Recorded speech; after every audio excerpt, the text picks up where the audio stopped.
Let's continue on that tip, my friend. And I'm going to say it, I'm going to proclaim it. A good cheesecake has the potential to change lives, okay?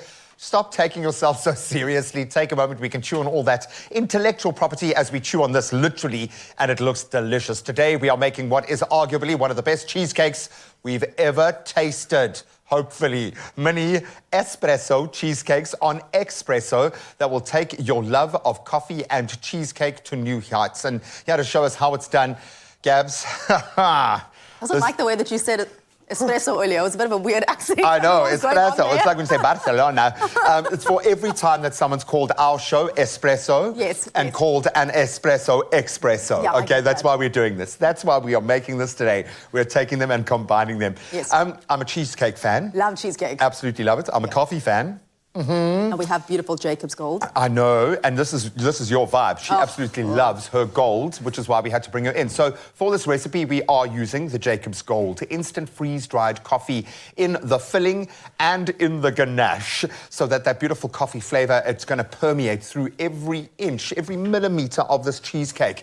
Now, the richness of the coffee against the sweetness of the cheesecake, I'm hoping is going to create that heavenly balance and an irresistible taste. And of course, placing the cheesecakes in a water bath when baking them prevents the cheesecake from lifting. These are the kinds of tips that I need to know, okay? Because I'm not that confident when I bake.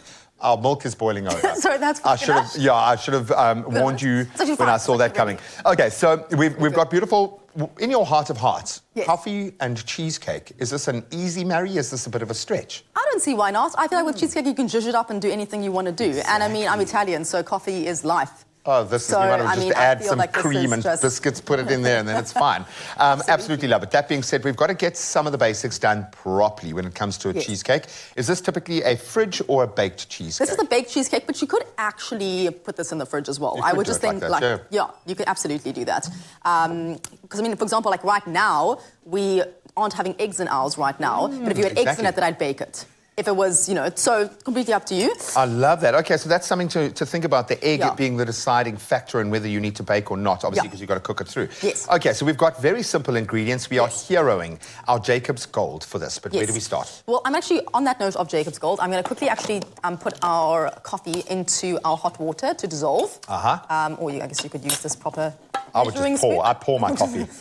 Depends on how you want it. I often wonder why they don't have a pouring mechanism with coffee. So also, fun fact, did you know that actually coffee brings out the taste of chocolate? So whenever I've always made chocolate cakes in the past, I've always actually added a little bit of coffee to it because it just actually... a little drop, just a little. And then obviously salt. So pretty much I've got now our cream cheese, which is room temperature or slightly softened. And I've also got some sour cream over here. So and also with cheesecakes, a lot of people always get stressed about them cracking if you're baking them. Yeah. But the one thing is just don't overmix because then it gets... So usually with cakes, you want to mix so it gets the air. Okay. Cheesecake, you don't want the air. Oh, because the air is what's going to push that frame, is going to break so the... It's very much just like combining very, very quickly, And I suppose... because we don't have the yeast, we don't have like the science activation element going on here, you don't need that mix. No. It's just about having the flavors incorporated enough to be able to enjoy all flavor with every bite. Exactly. So maybe we've just done some vanilla now, and now I'm adding in our sugar. And then just so you know, the base is purely some chocolate chip cookies and butter, which we've just kind of malted and put together. So super, super simple.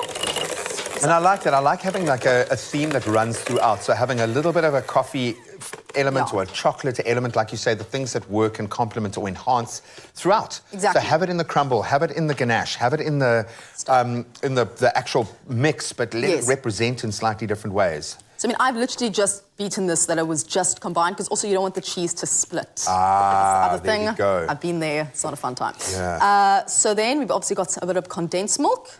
Because you have to, man. Don't play around. Don't play around. Do this properly. Yeah, exactly. And I'm going to just kind of fold this in, and then I'm also now going to fold in our coffee. I'm just going to say it right now to Gareth Coombs, who gave me his condensed milk that one day at boarding school to save me being beaten up by bullies. Thank you, man.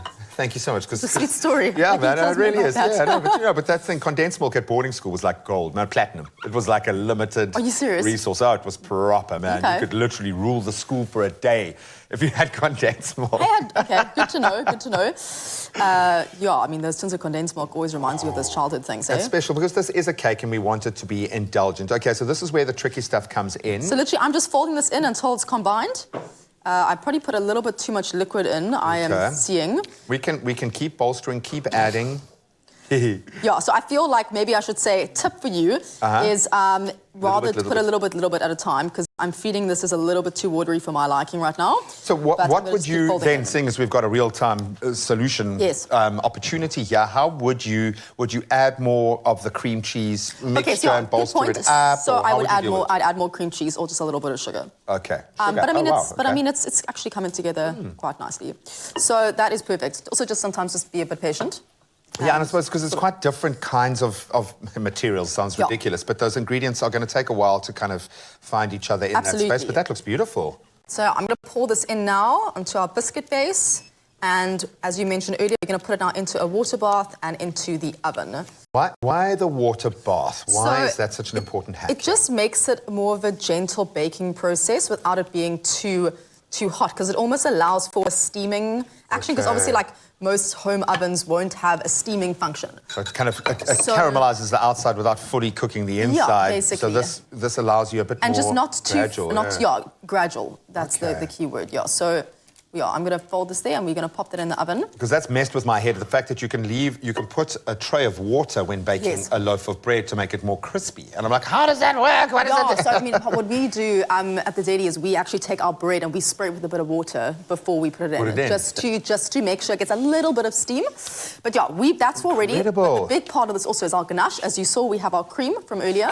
And I'm also now going to actually add some more coffee just because we can. Yes, because I said we should. Cream. I said we have to have coffee in absolutely every element. So while you finish off that ganache, I'm going to jump the gun just a little bit because I don't want to miss out on my taste opportunity here. Never. So basically, as you see, you've got your beautiful baked cheesecake, which we've now put the ganache on top with some extra chocolate. Good, eh? Oh, you know what I like the most? Tell me. Coffee first. No, but it's like such a beautiful balance, you know? It's absolutely amazing, man. Please make liters of ganache if you can for this. But it doesn't need a lot of sweetness added to it. It's beautiful, well-balanced, absolutely gorgeous. Sharing a bite of these mini espresso cheesecakes on Expresso, yes, is optional. But making them, it's a non-negotiable. You've got to try this for yourself, and you can find the full recipe on expressoshow.com. And if you missed any of the steps, here's how you do it.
Here's to the coffee magicians.